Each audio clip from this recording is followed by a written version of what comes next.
மெட்டி சத்தம் கேட்காமத்தான் தலையை வெடிச்சிருச்சு வெகு நேரம்தான்.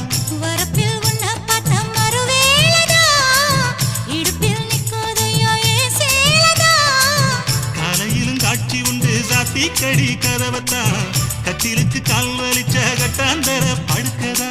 உடம்பு முழுக்க இப்போ ஒரு ரயில் ஓடுது மச்சான். வளைச்சு நொறுக்க சொல்லி என் வளையல் கிஞ்சது மச்சான். அடடா அல்வா துண்டு இடுப்பு போங்கிடுப்பு அழகா பத்தி கிச்சி நெருப்பு தூள் கிடப்பு. சலக்கு சலக்கு சரிக சேல சலக்கு சலக்கு பெலக்கு பெலக்கு பெக்கம் வந்தா பெலக்கு பெலக்கு